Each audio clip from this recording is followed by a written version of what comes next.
Greetings, my friends. So nice to see you around the hearth once more. Even Paladin is definitely one of the strongest contenders, if not the strongest at this point. The actual class diversity still remains high. Bunny Hopper has conceded. AH is going to the Summer Championships. This time we're going to be seeing different takes on the same types of decks and different lineup strategies. It's go time. This is the Hearthstone Summer Championship.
Su wihu iguan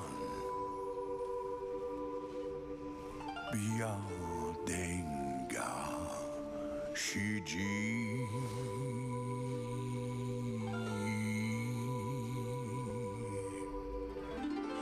lulongo ki shumenisha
Comparing MDI 1 to MDI 2, the dungeons will be so much more intense for MDI 2. Well, there's a lot more teams that wanted to compete because the time trials are much more lenient. They had a lot more people in the tournament realms to compete with. Definitely teams above us that everybody's looking at instead of us. Who do you think is going to be your biggest competition for this tournament, though?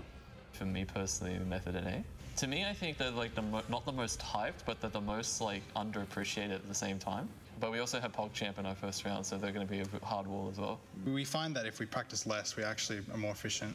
We don't really do well if we just like headbutt dungeons for like 10 hours straight. It's just, people get really tilted and exhausted. We take breaks pretty regularly and we practice when people actually want to practice. We don't force people to log in.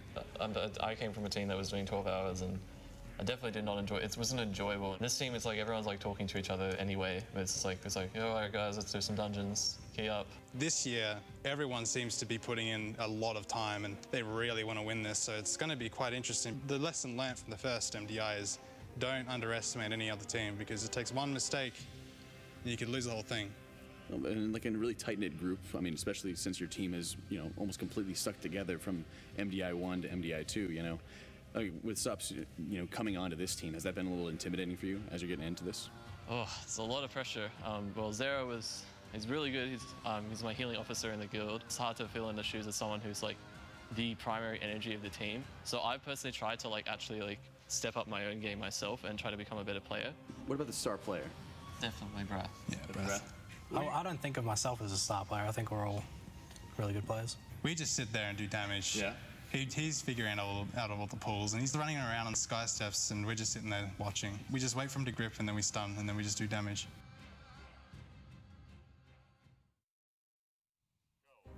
It is the second day of the MDI Global LAN, and it is the day of elimination. We have already sent 2 teams home, and now it is the Battle of APAC. Free Marcy versus Gulchtrotters. One of these teams are going to join the 2 teams that we've already sent home. The winner represents their entire region at BlizzCon. Who is going to be able to take it? We're going to be jumping into this series in just a few short moments here. But first, we want to preview everything that's going to go down. My name is Rich. I'm going to be your host, and I'm joined on the desk by Trekkie, Jack, and Kalaris, and we really need to start sorting this out. Who do we think is going to take it? Who is going to prove that they are the best team in APAC? Only one will survive this series. Kalaris, start with you. Do you have a favorite going into this one?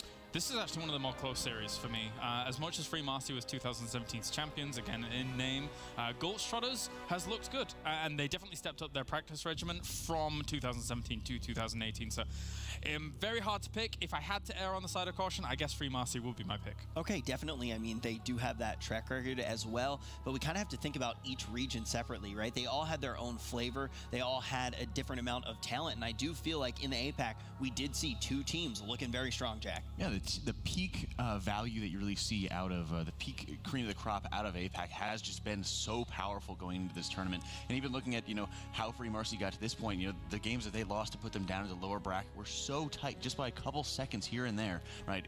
So many back and forth games. So Gulchtrotters versus Free Marcy, I think it's just going to be an incredibly close one. And Trekkie, one of the things that we need to actually talk about is how these teams match up with the pool that they're going to be going into. As far as compositions are concerned, is there anything that you're expecting to see? I'm not expecting to see anything really crazy from either of these teams. It's actually the 3rd time these particular teams match up, and every single time Free Marcy has won by a 2-1 victory. So I'm expecting this to be really close the whole series, and it's definitely going for 3. That track record is something that we already heard a little bit from Kalaris about. Now we're going to be seeing our map pool as well. We're going to start to glean more of that information. Starting things off here, Halls of Valor 2-1. 3 times in a row in favor of Free Marcy. Kalaris, do you think that puts a little bit of extra oomph, a little bit of extra emphasis on the Halls of Valor? Yeah, I mean, it's a very grueling dungeon, something that kind of really taxes these teams. I do like Gulchtrotters' position going into it. They obviously have the Holy Paladin, potentially going into this series. We don't know the compositions fully yet, but they have shown more tendencies towards the Holy Paladin instead of the Resto Druid. That means you can deal with the explosive affix just a little bit easier. You know, Holy Paladin's pretty good at dealing with that, Jack. Yeah, I think it'll be interesting to see as well because of how much emphasis is placed on the first match in this series. But Free Marcy, we've already seen how well that they've been able to perform in Halls of Valor, and with how important the first dungeon is of the series, they've just been so explosive on it. Yeah, I mean, hey, look, it gets a little bit extra important when you really start to see the fact that it's been 2-1 every single time. So you can tell that those counter picks are going to be important. But Free Marcy, 81%. I'm going to remind you guys, Twitch chat was a little bit more confident in the last series, 92%. I've never seen anything like that before. but 81% still a very, very strong opinion in Twitch chat, who typically don't have strong opinions at all. I've never really seen that before. But Trekkie, it's going to be a 24 here, and we've already started to say this is kind of the halls of must win when we see it going 2-1 more times than not. What is going to give the teams the extra edge in this dungeon in particular? In this dungeon, it's going to be hard to say. We've seen everything from a little bit different pathings and to line up that bloodlust for specific bosses. And it's really going to come down to how big these teams just decide to do the pulls and how much they're confident with being able to do with these explosive affix. Especially when we actually got to cast one yesterday together, Jack, and you can see those tiny little differences, how much it really did snowball, even deciding which boss you're going to go to first. Is it going to be Herja? Is it going to be Fenrir? But now we're going to get our look at the compositions. Do you think this is going to indicate how they maybe want to pull, Jack? Well, in many ways, I like being able to see Air going back to the Warlock. That's always been something he's been very comfortable with. And with the the eye level change, where the weapon eye level is quite a bit higher in the land format here, I'm definitely thinking that he's going to be enjoying that very much. And also having more opportunities to have larger kite pulls. 31:21 was the time that we saw from Skyline D yesterday, so expecting, again, like that grueling, taxing start here to this series as we get into it. Grueling and taxing indeed, but also critical for both of these squads. The loser of this no longer in the tournament. The winner represents the region of APAC at BlizzCon at the first ever MDI at BlizzCon. Who is going to take it? Klaus, a pleasure to join you here on this Halls of Valor, this trip as we're going into it. Big thing we're always watching is how they kind of pace themselves in terms of the tanks going into these larger pulls. I like being able to see that quick stop at a Skylark, seeing if there's any explosives, taking care of them very quickly. But also, once he achieves aggro, once he gets threat, he immediately just takes off and starts moving in the direction of Heimdall. I really like the positioning here, as opposed to Brath, who's actually just running back to the start of the instance and kind of dragging everybody away from him. Yeah, I like that too. Just kind of small things evening it out, especially when you're going up against this kind of pack as well. Actually having less bodies near this huge pack is actually a boon to you, especially if it's melee members being taken away from it, because there's sometimes those circles that, if you're in melee range, then you can actually have a bit of a problem. But one of the Windwalker monks already goes down. They're going to be very fragile in this instance. Yeah, and always important to always watch out for the CDs and all the other AoE breaths that are coming out, of course, from the Storm Drake. The positioning can be extremely important as we're going into this. Also important to note for Heimdall, you're only going to have one range for each side, so they will be getting all the whirling blades tossed to them every single time here. Always important to kind of watch your distance. You probably will be seeing just the Guardian Affinity coming out of stuff, so be playing extra safe, and how much damage you're seeing on a 24 Tyrannical just full on display, right? Yeah, absolutely. All of these bosses are going to be scary once we get to them. And again, I just kind of favor Gulchtrotter's composition when it comes to dealing with some of the things like the explosive affix that we do have available to us. We can talk about more of that later. But obviously, the mechanics here for Heimdall are very, very simple, aside from dealing with the explosives. You see them moving into the positions where the breaths have already been, because once one breath goes down in that area, another breath is not going to happen there in that cycle. So at least you can just say that that is a safe zone as long as you can dodge the little cheeky tornadoes. I do agree that Holy Paladin will be offering really quick solutions to be able to deal with the explosive, but don't count out Air to being able to get those quick drain lives, get a quick buff out of course, killing any of those explosives. Right. Providing a nice damage increase going into that. It'll be interesting to see though when they pull as big as possible, when you're getting multiple ones coming out, how much time he'll be able to have to quickly neutralize a lot of them. That I think will be a little bit more problematic than just a couple of them that you'll see here and there from the boss. And that's the thing, right? That's what I'm kind of erring on the side of, no pun intended, is that I feel there are going to be big pulls. We saw that a little bit yesterday, and some of it went awry, some of it did not. So yeah, let's just see. But of course, Heimdall here, there's still things you have to be careful of. Of course, the frontal cleave of the boss can always be a little bit problematic. I think we did see one death on a healer yesterday to that kind of thing, and obviously the big horn, the big AoE that was close to killing people off, like there, but not so much. They know exactly how much health and kind of damage is going to be put out there. Yeah, and one of the big things is just seeing how aggressive you can play. Is you're seeing Arrow and, of course, Retro running with their pride as you're seeing the small shields that are going up onto them, which is why consistently they're actually taking quite a bit less damage here in comparison to Gulchtrotters, which is basically barely surviving a lot of the damage more often than not. A lot of times actually just having Dag in melee to have a little bit of extra damage reduction, probably like 2 to 4% per person, will go a pretty long way when you're getting chunked for about 80-90% of your HP when you're not having any extra defensive legendaries in that. Yep. So it's also just taking the extra risk to be able to have higher DPS if you're knowing that you're always going to be able to survive any of the Horns of Valor going off from Heimdall. So that's why you're seeing them going out a little bit quicker than Free Marcy here. So he's gone. Chompy's going to move forwards here with Travel Form. Likewise, Skylark here with the Sky Step Potion as well. Going to get a big pull going on at the moment. Of course, you do want to eventually grab all of this together, slowly be eventually moving it away from the original location, because sometimes you will have those healing runes go down, which are annoying. Don't want to have to deal with that. Some explosives go down, quite a few, because there are so many mobs. You can see the knockback there, just making sure you're disrupting everything that's going on with this big pack. Yeah, I really love the positioning and getting everybody into the Solar Beam for as long as possible. Always important to watch out for those Mystic mobs. As you're seeing, the skull was marked on it on the side of Gulchtrotters and on the side of Free Marcy here. The Mystic mob actually has two different casts. One's just going to be an AoE healing circle, as you're seeing on Gulchtrotter's side. The next one is actually going to be a Holy Radiance, which is just this burst AoE heal that goes out. If that gets off, it just prolongs the pull for such a long time, and we've already seen teams letting the Holy Radiance going off has just utterly destroyed their pulls and made things so much more difficult. I like to see as well, just dealing with the Sentinels, not with the huge pack. If you do that, I mean, we saw that yesterday, it did cause some issues, but obviously that aura that does stop CC will cause a lot of problems if things do go awry. So you definitely don't want that to happen. Just kind of getting that line of sight pull around the corner as well on some of these packs, which is important. Yeah, one of the ways that they've done a great job being able to deal with that is actually the Sentinel at the bottom of the hill there for Free Marcy. They actually grab that patrolling Sentinel as it's coming up, as they make the larger pull.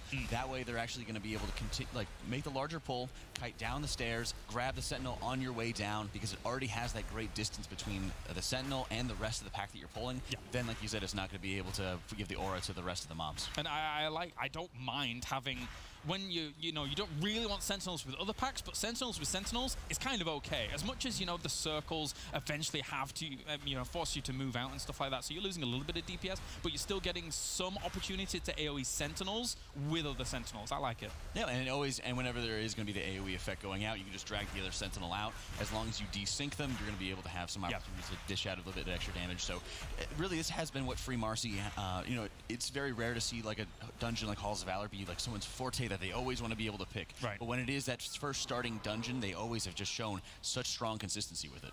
All right, so I'm going to be getting that Sky Step Potion on the way back as well, pulling around the corner. It's another big pull with some of those Mystics in there, so you want to make sure that you're just eventually getting them in a position where you can just group them up, get that Chaos Nova down. Skylark is even just going to start kiting things now. It's not like an Eye of Ashara Skittish. Once he's got some good threat on them to begin things off, he can move away and be completely safe. Yeah, and a lot of it is going to go to those Thunder Callers, and if they're out of range of the tank, they will not be having any of their individual Lightning Blasts, which deal tons of damage, even if it is in a tyrannical setting. But also it's going to be the AoE stuns that are going out onto the targets, where you're having to have the melee running out, getting stunned, getting the Dispel, and when you have multiple Thunder Callers going out, not only can it be lethal, but it also can just shut down some of your DPS for 4 to 5 seconds with the stun duration being so long. Just taking all the packs now past the pack that eventually runs forwards. You don't really want to have to deal with that pack. It doesn't give percent, right?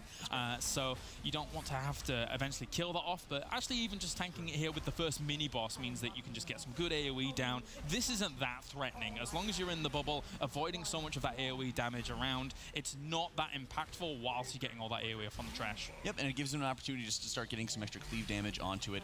They're also probably going to be waiting for the next storm to be going out on the side of Gulchtrotters before they pull the next ad coming up. You see the storm is probably going to happen in just a second. Once the storm goes out, they'll be able to pull the Sanctify mob a little bit easier, and then that ensures that there's going to be a desync between the Sanctify going out and, of course, the storm coming out. That way you'll be able to, that way you won't have the storm and the Sanctify coming out and just have nowhere to run. And, Olmir the Enlightened here, there is a set pattern to how those sanctified little orb things come out. So if you understand that and know it beforehand, you can still be doing some good DPS while this is going on onto him. Of course, they're still working on the first of the mini-bosses here, so that's very important. But just kind of the extra little cleave is nice too. Yeah, and you're seeing they're doing a great job making sure they're bringing Olmir out, making sure they're able to get some good damage onto him while the Sanctify is going to be down, and then being able to have everybody stacked up once again for the storm to be able to deal with it. Of course, both of these mini-boss abilities are going to empower Hirja in the future, so it's always important to watch out for the left or right side as to empowering her and increasing the damage that each of them do. Hers is one of my favorite bosses in here. So all I have to do is just kind of stand in a certain location and she'll push me over to the other side. I like that. Oh, that's right. You're not a healer. Yeah, no, oh, okay, fair play.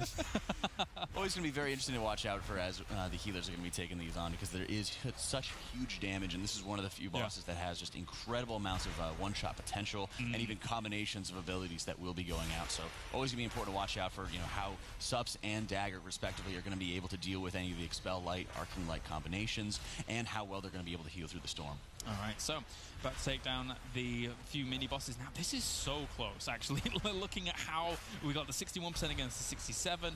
Free Marcy should eventually catch up in terms of trash later on here. But Goldtrotter so far has had a good start, and I really did like their composition coming into this first instance. I mean, I was talking to them this morning, and they feel pretty confident that they're going to be able to go all the way. And if they were able to beat Free Marcy here, that would be a little bit of an upset, I think, for some people watching. I think so, especially with the history between the teams, having to constantly be playing against each other in the same region. You know, there is quite a bit of rivalry going on all the time in the APAC region when everybody is, there's so few guilds that are so tight together in terms of, their progression, in terms of, their competitive nature here. So you really want to see it as they're going into here. Both teams have 2 battle reses available. All right, so just getting into on the left-hand side here for the Storms to begin things off, and then eventually our tank will position himself to get knocked back all the way to the other side with that beam, forcing Herja to then run over to the other side, and then you get that Sanctifying going down. And again, set pattern actually on that, so you can technically avoid it, but obviously some big damage can come onto some targets, which you've got to move away from some of your friends from. And you're even seeing Sups just getting quickly into bear form there, because he actually did get the Expel Light, Arcane Light combination onto him, which can be so deadly. You will see the periodic Arcane Lights coming out from the boss. Now that you're onto the right side here, Herja will gain the Sanctify ability and the Expel Lights, which are just the small AoE circles that will be dealing damage to anybody who stands in them, but it'll always be hitting that target. So it's very important as you're transitioning from the Sanctify back to the Storm side, making sure you're able to top everybody off from any of the Expel Lights, which will continue to happen even as the Storm goes out. So you have to make sure you clean up the last of them. Thankfully, Arrow was the last target there. They're able to get everybody back in, get everybody into Effervescence, get everybody topped off here. We're seeing Dag going down really quickly. They are able to get the other battle res off onto them, but this boss can be terrifying here. I was going to say, as a healer, what's your biggest worry? Is it the fact that things just get burst down so hard, or is it the duration of a fight like this in Tyrannical setting? It's a bit of both. I think one of the big things is going to be the combination. As you're seeing shape dropping extremely low there. Right after the storm, the boss will always cast 1 Arcane Light, and you can always watch target of target to be able to see where it's going to be cast onto. So at that point, you're going to have as much focus as possible to keep everybody just high enough HP to survive the storm, and then all of your healing is going to be put into 1 target to top them off before Arcane Light hits. From there, then you're able to go back to the Sanctify side and have plenty of time to top everybody else back off. So I'm looking at Sups, for example, to be holding on a Swift Mend after the storm, and then Dag maybe getting a Holy Shock back or just getting a quick cast off on a flash to be able to top off whoever is going to be targeted by it. Right, yeah, I like it. Thanks for the explanation, because, all of these bosses and how they interact with one another, very, very interesting. We're seeing now Free Marcy taking a little bit of a lead here in terms of the percentage, not doing too badly for themselves on this boss. But again, remember, there is that little bit of extra trash percentage. You're actually seeing Tech didn't move his Expel Light out far enough. He actually did end up hitting Dag in the process here. You're also seeing Sups going down from the Arcane Light just after the storm. Sups is doing an excellent job actually proccing his Sephuz off of one of the mobs that they skipped initially using his Entangling Roots.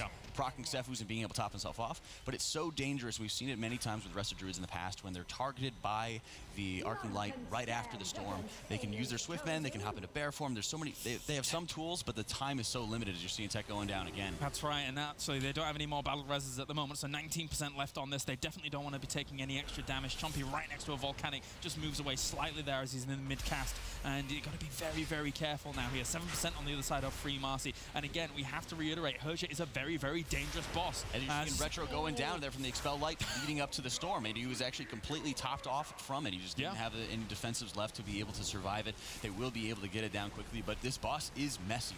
Yeah, it seems like both teams having a little bit of problems. Free Marcy is able to take it, though. Now going to be moving on to the other wing of Halls of Valor here. And even just those explosives being taken down on the other side by Gulch Trotters, trying to just keep themselves alive sharp.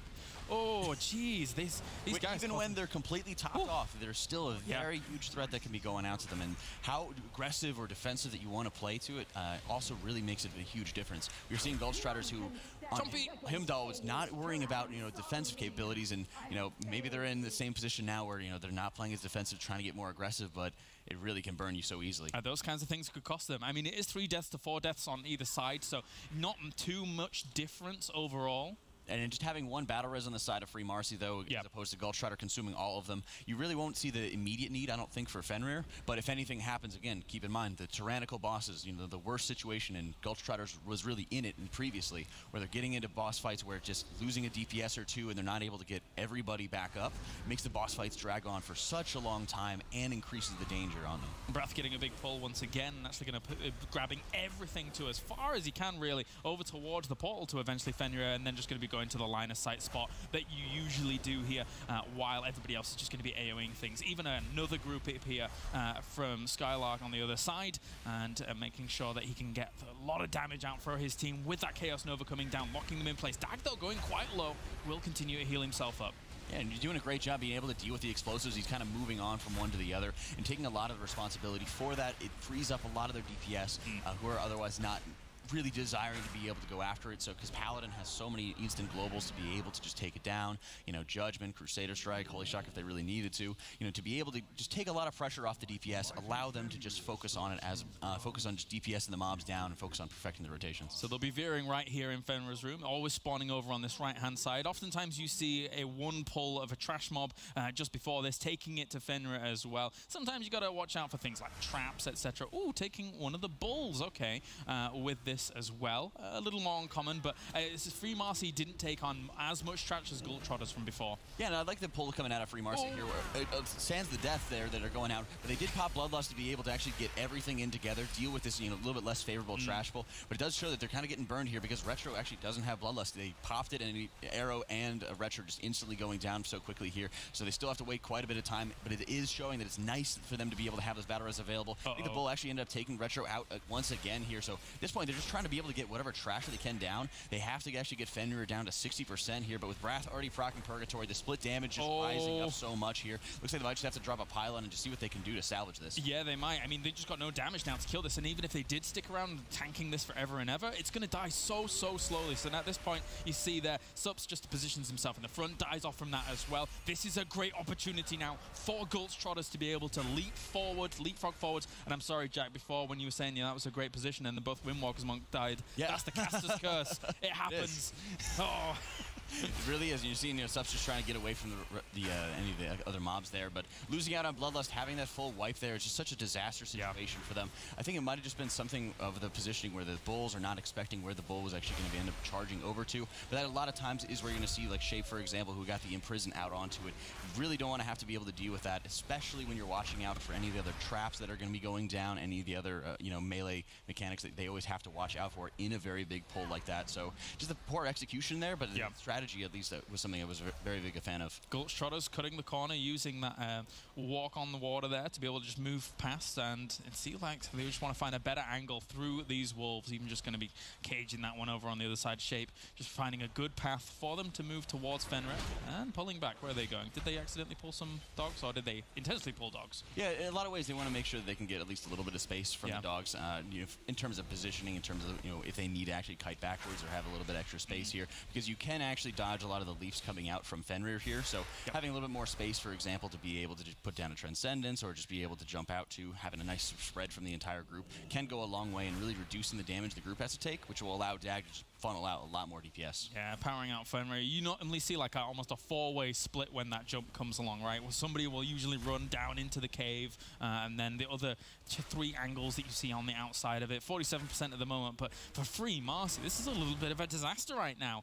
They come in, arguably the favorites here in this match, and that little wipe that they had against Fenrir's first phase at least is really going to cost them. They're hoping that Gulch Trotters has an unfortunate situation here against Fenrir right now. That's really what's going to take here, as you're seeing Choppy just taking, the Fenrir's tanking to the face here with Blessing of Sacrifice coming in from Dag to make sure that they're going to be able to easily survive it. And if they get another Scent of Blood, they're going to be able to just use a Blessing of Protection onto it, or another kind of immunity to be able to not have to worry about it at all. So I really like being able to lean on Choppy choppy there to be able to. And I think we'd actually seen it at Gulch Trotters in the past where, you know, making sure that you have everything prepared, the different CDs in the past can go such a long way here. Free Marcy is taking care of Fenrir's first phase. They're kind of moving on here, but not having Bloodlust is just such a huge burden to them right now. Definitely dealing with the pack mates as well from Fenrir. And even just one thing about the 4-way jump that you see the orchestration of the split so well is that not only is it denying just extra kind of melee damage onto a tank because he's spending more time jumping around, but also you're actually doing a little bit more DPS for free whilst he's actually doing that jump around.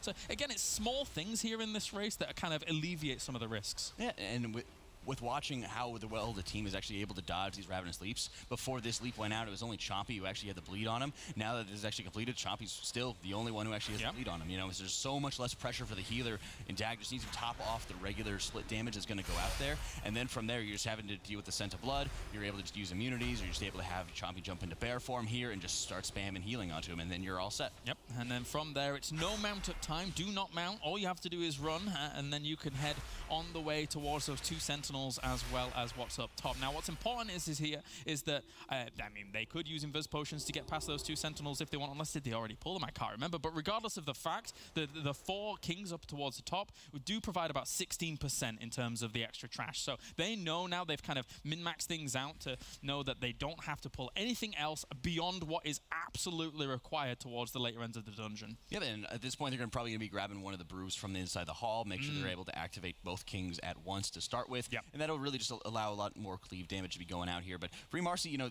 30% left onto the boss here. They still have, you know, an opportunity and a window to be able to get back into this series because Skovald is not going to be too friendly at all to a lot of these melee guys. And as you're seeing, like you said, just invising past a lot of the Sentinels there, making their lives a lot easier because especially when you're having these heavier melee compositions, it just takes such a long time to be able to burn them down. Yeah, absolutely. Yeah, so again, it's just kind of understanding where your strengths lie and how much you can negate the weaknesses of that, and those Sentinels are definitely one of them. I mean, even the 2 Sentinels that we saw from Free Marcy at the beginning of the dungeon, you could see that, yeah, it's a little bit of a heavier kind of melee composition as well, and they were able to eventually deal with it slowly. Yeah, and one of the big windows I'm looking at is to see where Free Marcy is able to kind of get back into the series. Yep. And I think one of the biggest areas is, while both teams are about to get their battle, they just got it right back now, having 1 battle res available to them as they're going into Skovald.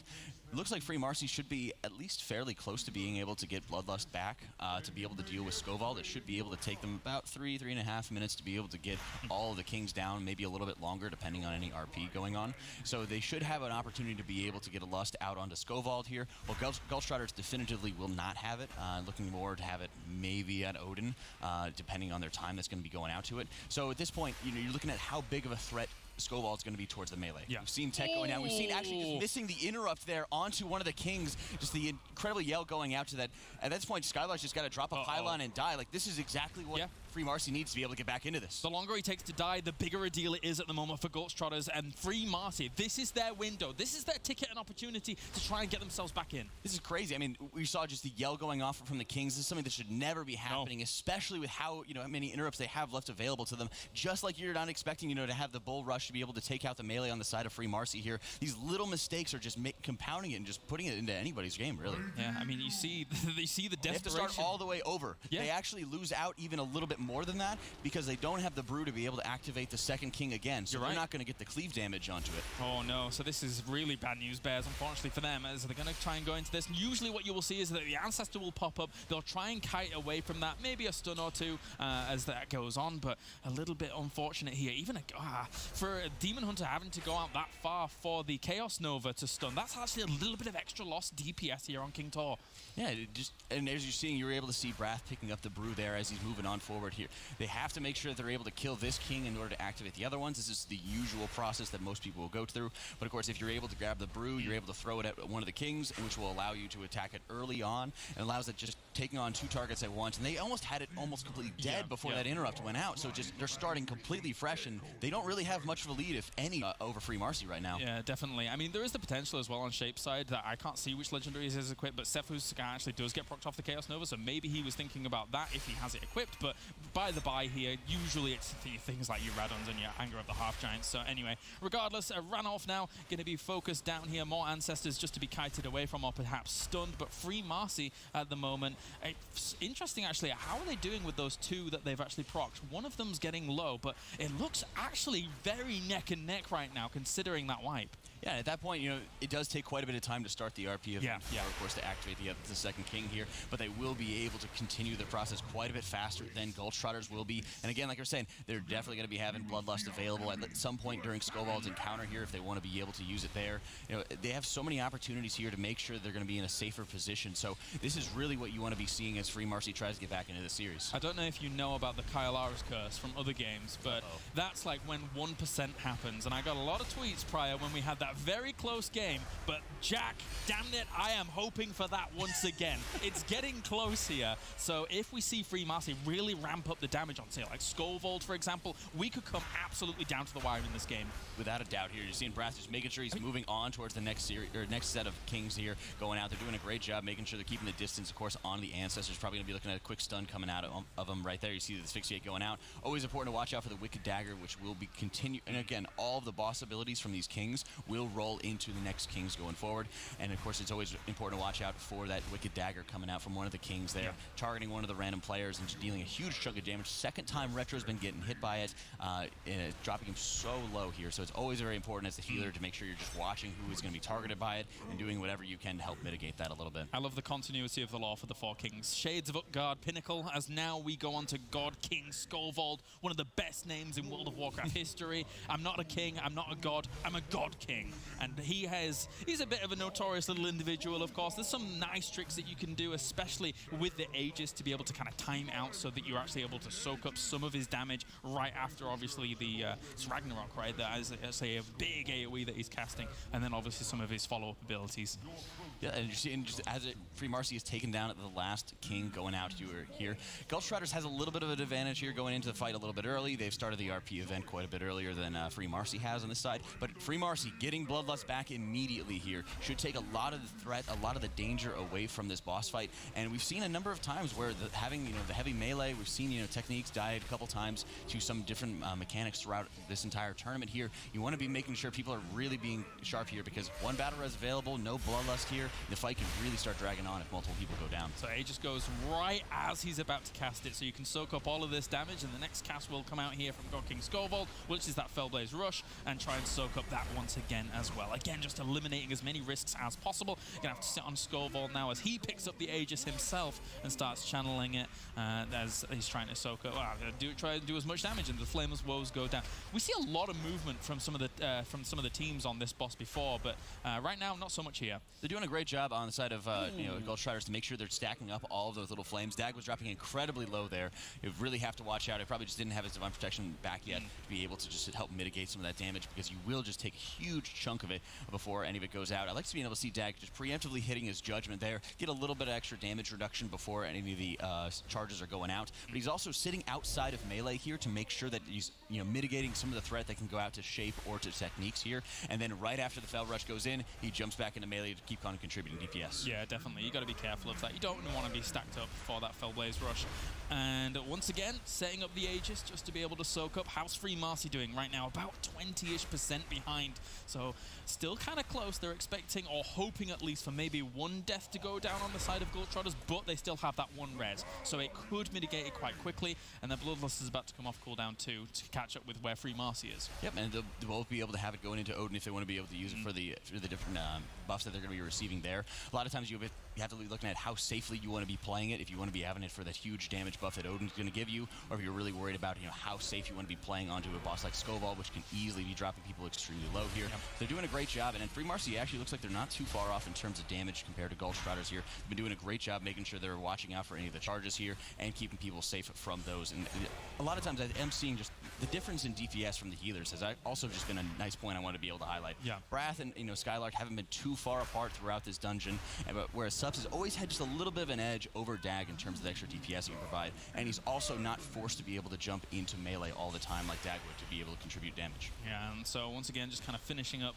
the same rotation of abilities on God King Skovald once again. And Odin's a little bit of an interesting one. Let's just theorycraft for a moment here. With Shape playing Demon Hunter, sometimes, yes, the Demon Hunter legendaries are very well thought out and very kind of concise. You know what you're going to be running, but there's sometimes a case for, say, like the legendary belt that it does damage, more damage over 90%, 80%. You could, in theory, use it because Odin is so heavily in that phase between the 180%.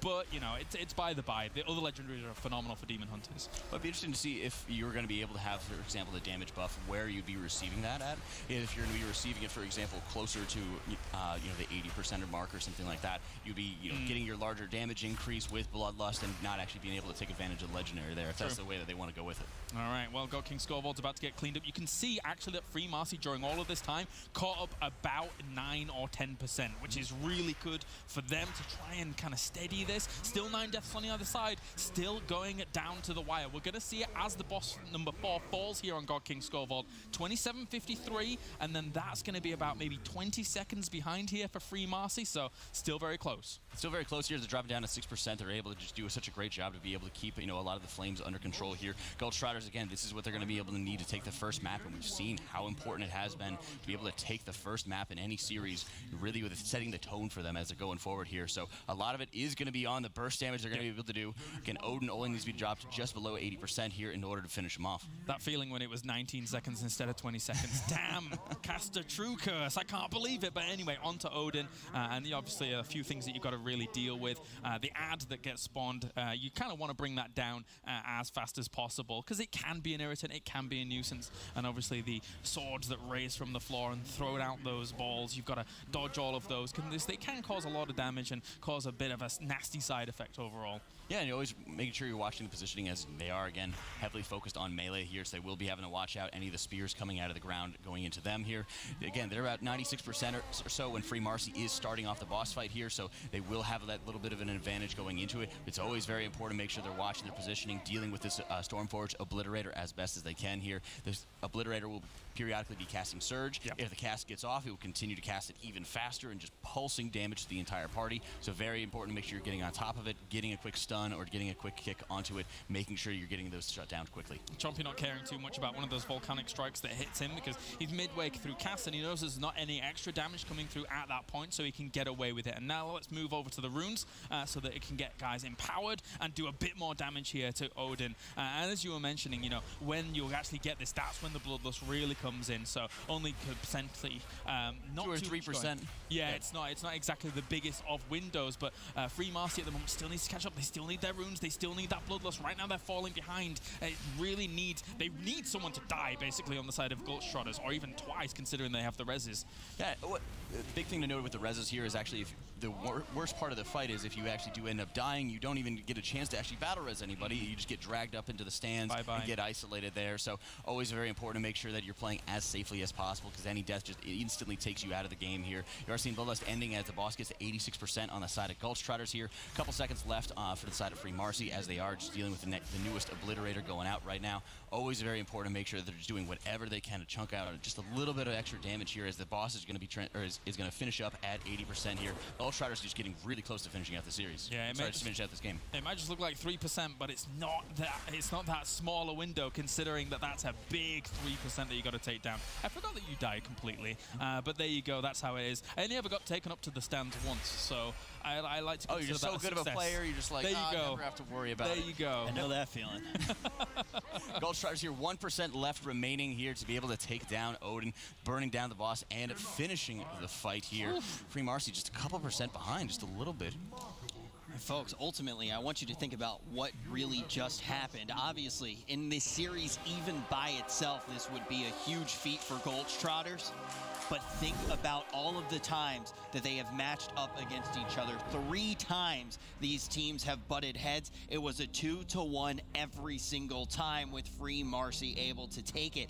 Now, when it matters the most, Gulchtrotters going to pull down that win in one of the most important dungeons in the series. Now they have the upper hand.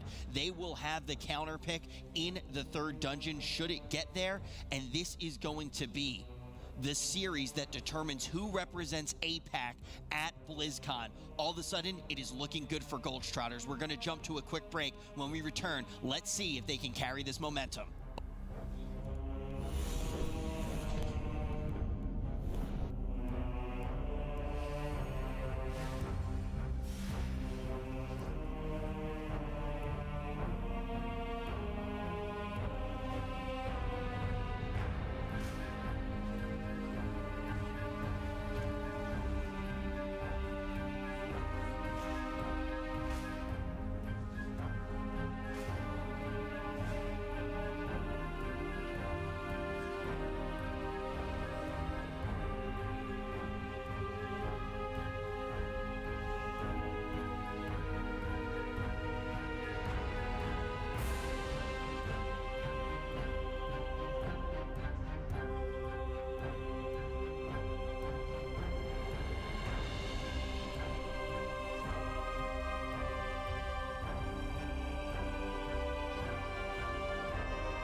Who's going to be the biggest tilter on your team?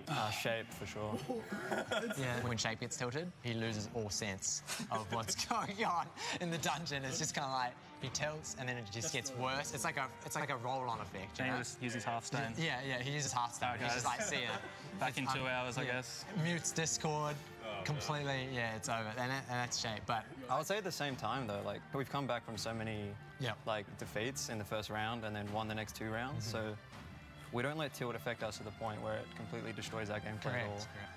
While there are some kids on the team, overall the maturity level hasn't been too bad. I'm just really proud that we've made it here and we're able to compete. It's been really good.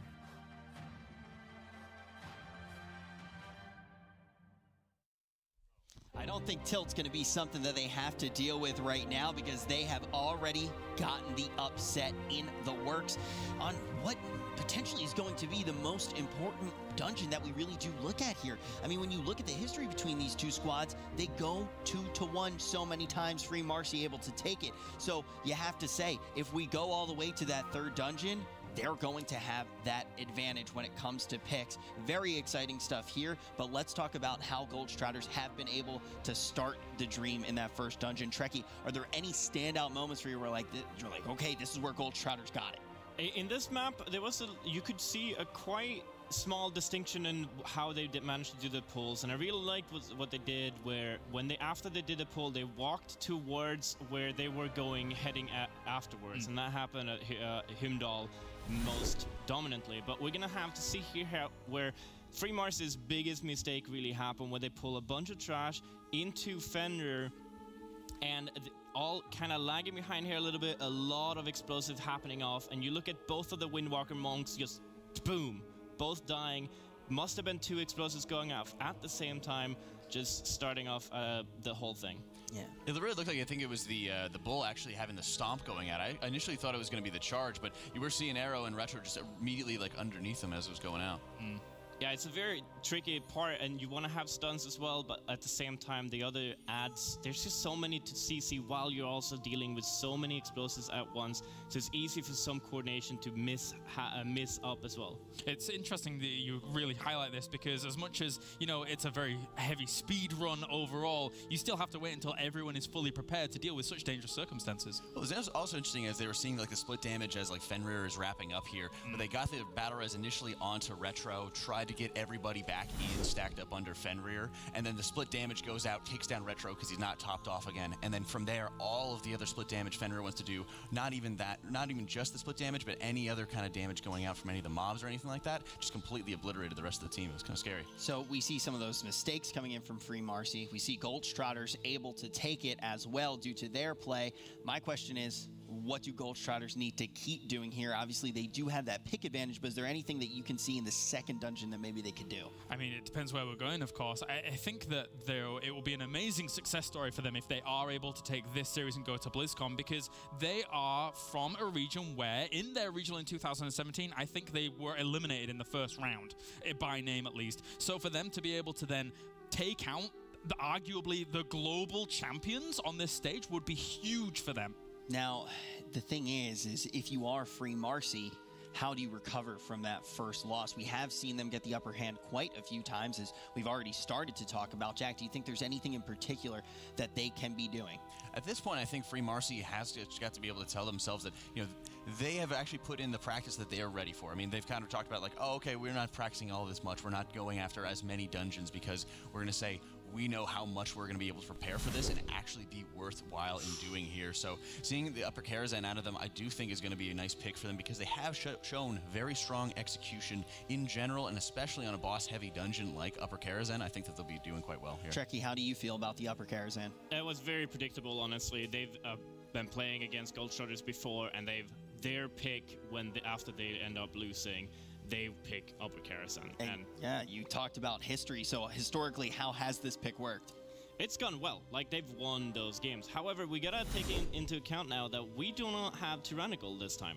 In upper Karazhan right now, we're gonna have Fortified, Quaking, and Necrotic, and which, because it's such a boss-heavy fight, and suddenly those bosses aren't as intimidating because you don't have Tyrannical, the whole dungeon just completely changes. Yeah. Free affixes in a lot of ways. It's like, it can't be overstated. This is one of those times where you get to look at the affixes and you just go, this is going to be a holiday. Yeah, I mean, some of the most impactful moments are after the first, the big mana devourer, you go into the small mana devourers. We saw that being a big factor yesterday when it came to the necrotic affix in particular. People would just kite away and be able to control it that way. Another team was not able to do so and actually had almost a full team wipe, I think, it was there. So that actually was hugely impactful, and I expect to see both of these teams actually orchestrating that well. Do you think that any team, based on their composition, has a small advantage headed into that particular pressure point, Jack? I'd say not necessarily. Upper Karazhan, and at least especially on these affixes in particular, isn't going to be something that's going to be particularly deadly or lethal to either side in it.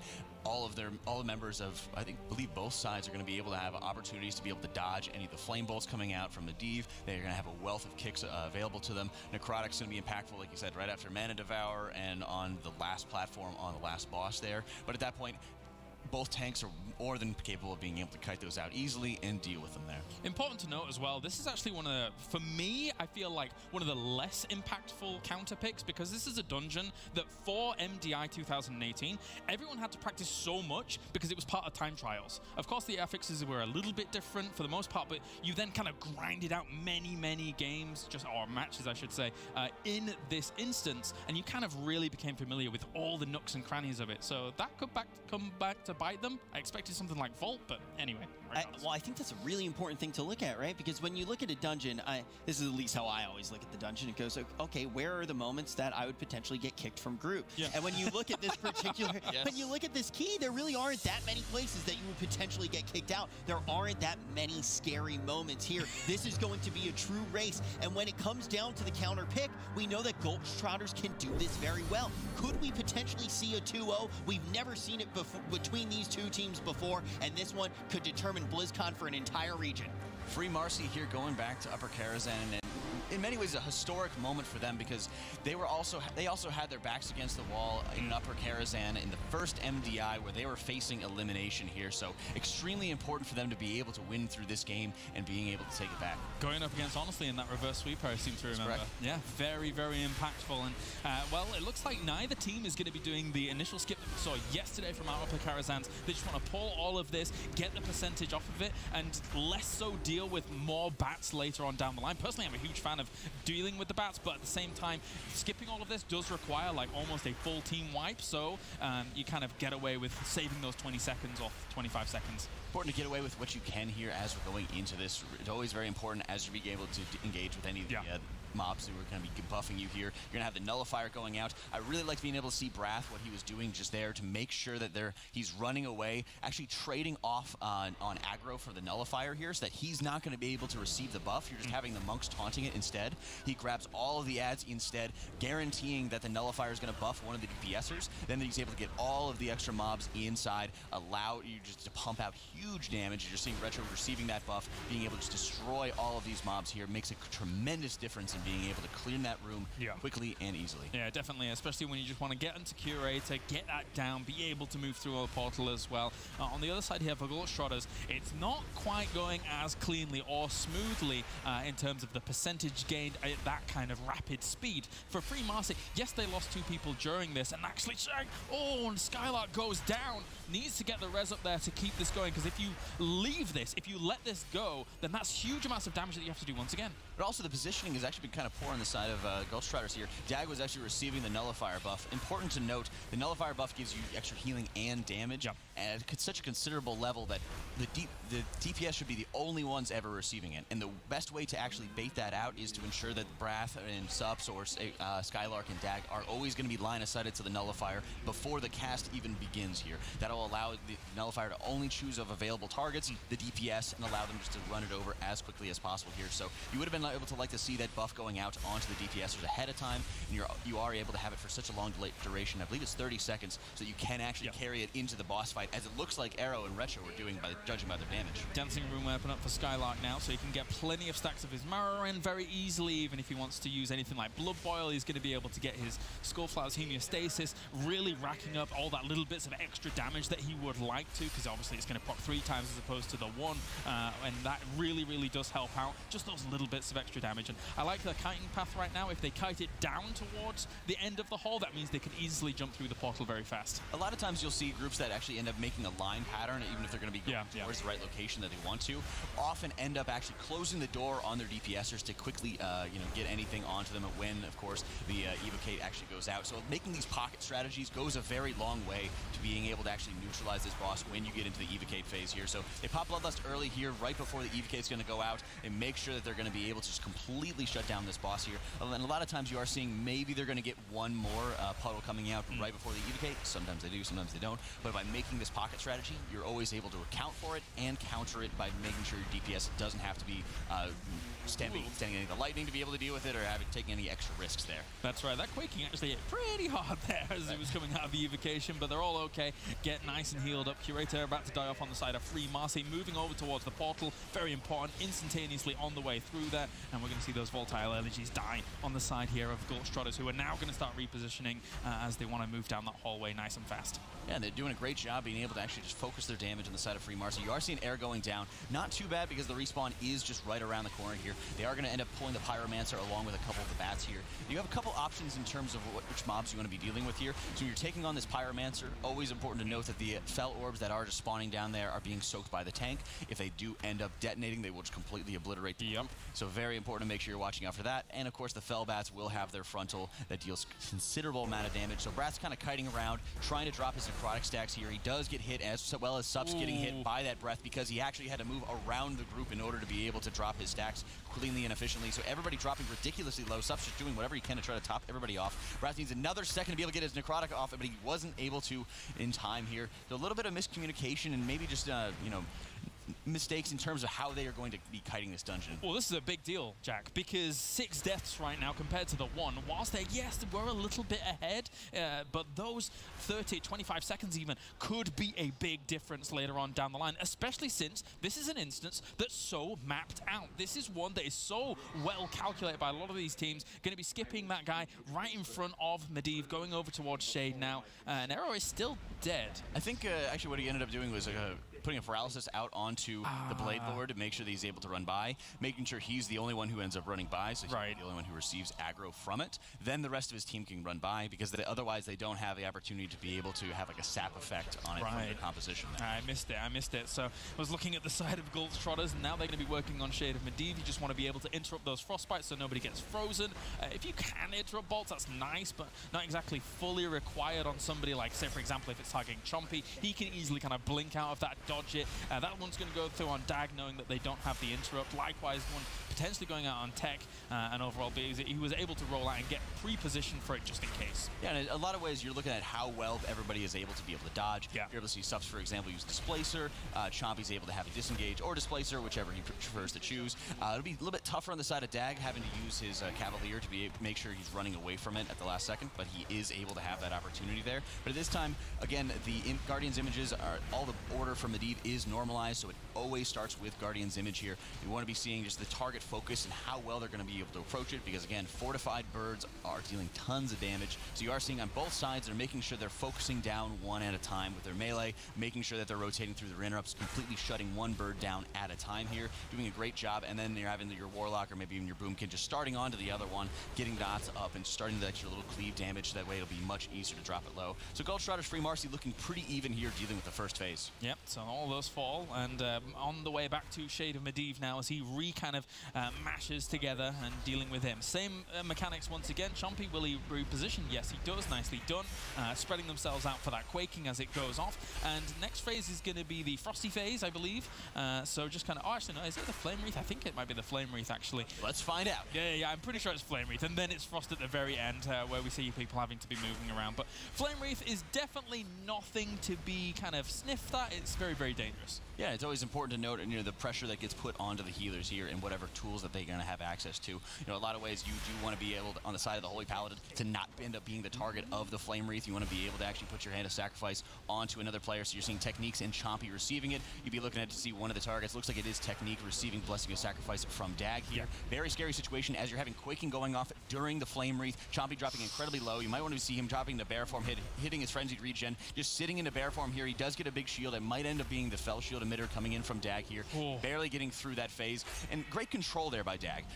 There is no extra benefit from Chompy ending that phase at 100% HP or that 9% HP. Well, one's going to help you sleep at night a lot better. It shows incredible control there of knowing how much focus he needs to put onto it and keeping a sharp eye onto the debuffs there. And at the end, what he did was he just put on the Fell Shield emitter for the last couple seconds of that Flame Wreath debuff onto Chompy as he sat in bear form there. Absolutely, because it's not just a case of if you cross the line from the Flame Wreath then you're going to end up dying, but it's also if somebody dies in that Flame Wreath, it's going to explode anyway and kill everybody. So you definitely do not want people dying in those moments. So now we fall down. Now we relax. Down. Oh, we're relaxing right now. Chill out for a moment. I'm sure all the healers are relaxing right now as well. The intermission. There you go. That's right.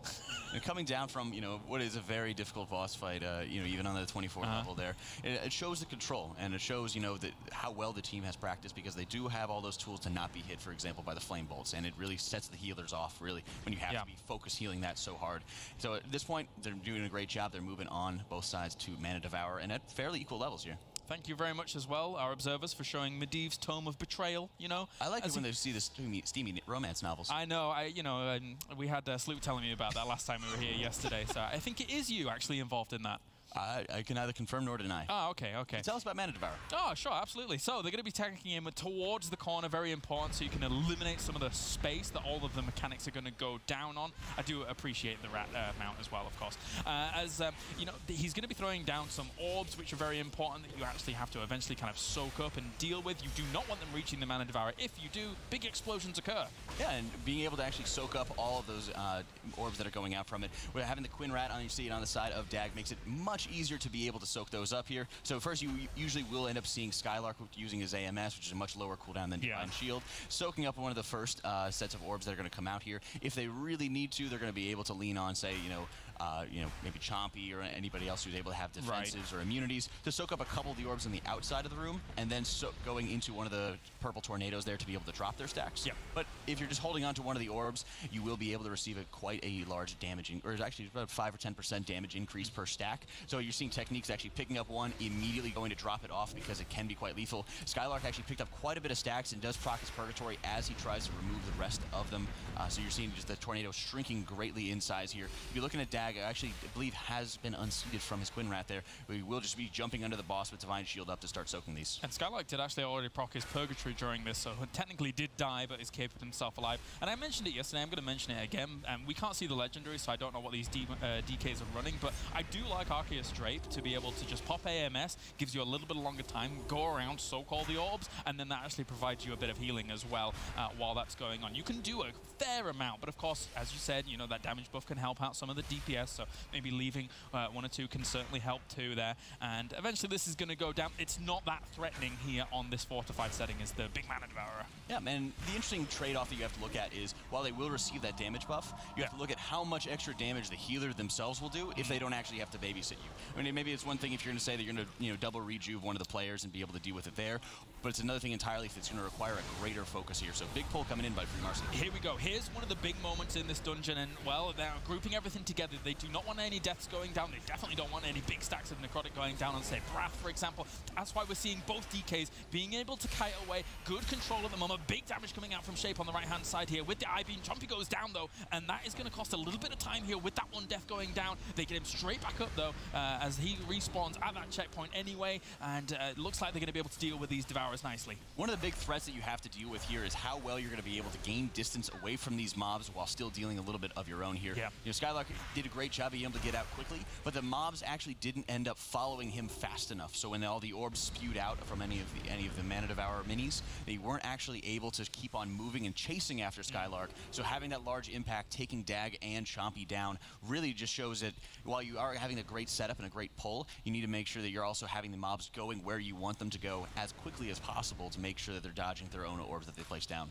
All right, so using his Wraith Walk there to just try and get past as fast as possible here with these Invis Potions too. 92% against the 89%. We're probably going to see a lot of focus here onto Bats, maybe after the King, or does the King actually give percent? The King actually does give percent here. It looks like Free Marcy is going to be needing to kill one Bat, whereas Gulch Trotter should be all set here. So big focus again onto the Knights because they are so deadly as you're seeing Sups and Retro going down. Then the Knights land onto another location. They do put out an AoE burst damage. So Sups and Retro going down. It's extremely difficult to be able to battle res people onto this chessboard due to line of sight issues going out here.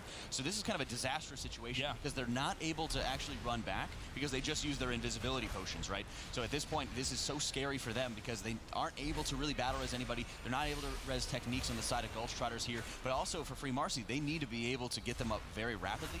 That way that Sups is able to start the RP event, and they're going to be able to kill that one extra Bat that they'll be waiting on. I mean, you stole the words right out of my mouth, Jack, because right now this is very scary for Free Marcy. I mean, they are 9 deaths against the 4. Gulch Trotters is able to keep it up. Prath almost died there. Purgatory's already procced. Very, very close. If that happens, that's an utter disaster, and that would be their tournament life done, but they're still trying to keep up at the moment. At the same time here, Gulch Trotters not doing too bad against the King. You can see that the King on the side of Free Marcy is nowhere close to death, whereas a little bit more here for Gulch Trotters. So they're avoiding this AoE nicely and just focusing on the King right now. Yeah, I'm interested to see Technique actually seems to have released here. If he's going to be able to run back, I'm not sure if he's going to be able to try to paralyze the mobs or something, find some way to kind of drop combat to be able to rejoin with the group. Or if they were able to actually get the battle res off onto him, if they were just standing directly onto his location, usually you can get some kind of opportunity there. But it always depends on that situation. But dead again. Yeah, going down again, and Free Marcy really just has to do whatever they can. They actually have to kill so many mobs to be able to actually get the King down to that about 30% mark where he will no longer actually put up his shield here. So Free Marcy here having to work on the Queen. Yep, so now just taking damage onto the King once again here for Gulch Trotters. And right now, I mean, Tech doesn't want to be doing more things like that because that just cost them an extra 5 seconds, couldn't probably get past where the original position that he was in, really causing some problems there. But they do have the lead right now. Free Marcy needs to find a little bit of room to catch up, try and put pressure onto this King, but they have so little damage to do this. And anybody who takes any extra damage compared to like Wrath, for example, who can really kind of sustain through things would be another catastrophe. Yeah, at this point, they're just kind of relying on Blood DK Leech to be able to top them off from any quaking damage here. Always important to make sure they're watching out for that. But at that point, it was just early execution, and that's always the deadliest part of the the chess event is going to be the very beginning of it. So at this point, Gulch Trotters is getting the King down. They're able to move forward, and at that point, I believe they just need that 1% here. So they probably are at like 99.5 or something. So they're going to go back, kill one of the Bats here as Chompy starts up that RP event and is able to run back and rejoin the team and helping them out. All right, so, yeah, getting on towards those Bats, and that will be done. And, Gulch Trotters right now has a wave of momentum behind them if they can just keep this up and not actually fall on Vizardoom, because that's the one moment where everything could go awry here. Free Marcy now going on towards the Bats and trying to kill those off, and then we'll be moving forward to try and catch up. Yeah, at this point, they're just taking down the double Bats here. Important to make sure you get the taunt off onto them quickly. Just taunt one, grip the other, getting them in together. And again, we've seen this in the past, making sure that they're getting, the breast focused away from the group. This isn't too much time lost because you're going to see Gulch Trotters just kind of waiting at the door here for a little bit of time here. Free Marcy might actually have to wait at the door even still after killing them. So there's not too much time lost in this vein, but you see Gulch Trotters is able to start the boss just a little bit earlier. They have everybody up. They have Bloodlust at the ready to be able to push this. A few things to watch out, of course, for Vizardoom, as that Burning Blast is going to be focusing on towards a tanker. You can actually interrupt that. It's not too bad at all. Likewise, though, Barrage is something that you've got to be considerate of. Not only this beam, which will focus one member. Looks like it's focusing onto Tech there to start things off. But he's trying to kite it around and make sure that he can get as much damage done while actually being focused by that beam. And also the purple orbs. Don't want to get hit by those. Very important to watch out for the purple orbs. They will affect one target on this first platform here, 2 on the next, and 3 on the following there. Always important to make sure that the target is standing still when you end up dispelling them, because the orbs will either spawn whenever you dispel them or when the effect runs out. So ideally you want to be able to get off them as quickly as possible there to reduce the damage that they take. If you actually end up hitting any of the orbs, they do proc an explosion, which deals even more damage to anybody around you. So at this point, making sure that they're standing still, getting the dispel off onto them, and then being able to quickly dodge past it as Gulch Trotters sitting pretty going on to the first of the platforms. 63% against 68% right now here. Free Marcy trying to catch up, but important thing thing is 4 deaths on their side means that if this pace keeps up, Gultschrotters is going to take the 2-0. Now, once again, Gultschrotters here trying to move across this, sticking to the sides, knowing that that beam is going to knock them back heavily if they are actually hit by it in the middle of this. And now they get towards him and get that interrupt and start pushing the power. Yep, important to note that the first target that's going to be able to move onto the center area of Vizdoom's platform will then stop, of course, with Disintegrate cast going out, and it will just allow the free passage for everybody else who may be a little bit slower there. So Gultschrotters having a sizable advantage here. They do pop Bloodlust onto this first ship, the second platform going into it. They want to make sure they push him as fast as possible here and make sure they're avoiding any of the chaotic novas that are going to come out, any of the purple orbs that are going to come out from that area. So even though they are losing a little bit of Bloodlust timing here, they are playing a little bit of a safer strategy in order to actually make sure they get through this. Yeah, with those purple orbs, Techmonk had it, and then he was flying through the air, and it just gets popped there, and it's not really that impactful at all. So now on towards the final ship. Can Gultschrotters get the 2-0 here against Free Marcy? Because right now, Free Marcy not in the best of situations whatsoever. They're hoping for more deaths on the side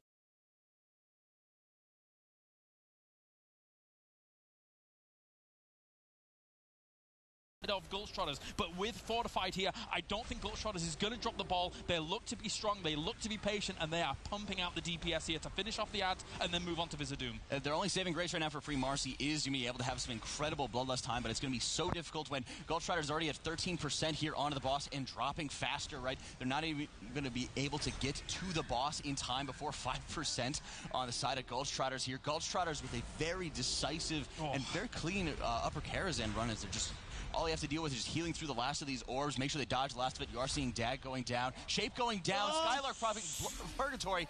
1% left onto it with Gultschrotters. They just need to make sure they get it down. But that's it. That was close towards the end, and Gultschrotters with a fantastic upset. It does not matter how sloppy the last few seconds were. They got it done when it matters the most. They are going to be going straight to BlizzCon to represent the APAC region. And on top of that, they finally got the best against their counterpart in the region when it mattered the most. Trekkie, before we even jumped into this one, you said, look, it's the matchup that we've seen 3 times in the very limited history that we have in the MDI, and Free Marcy comes out on top pretty much every time, every single time, 2-1, and now the 2-0 when it matters the most to determine BlizzCon. Let's talk about the counter pick, though. Yeah, I'm not really that sure about Upper Karazhan being a good pick for them in this tournament. It made sense before when there was Tyrannical. Now it is Fortified, and it's the second time they pick Upper Karazhan, and they actually lose second time on it as well. So really not working out for them. They would probably do very, very strong, very impressive Upper Karazhan in Tyrannical, but Fortified, not their forte. I want to just reiterate that point. I think it just was not the right choice whatsoever. I would have much rather they go somewhere else. Every single team here has to feel comfortable on Upper Karazhan. I know that you're debating whether it's Tyrannical, whether it's Fortified and stuff like that, but this is an instance that's very well documented. So I think they should have gone somewhere else. And that was kind of what I was saying before we even jumped into it, and for lack of a better word, it's not the counter pickiest of counter picks. There aren't any curveballs that are really going to be there. It's linear in a lot of ways, and I think we're going to see that as well as we take a peek at some of the moments that really did determine this matchup. The most deciding factor in this map is really here where we see Free Marcy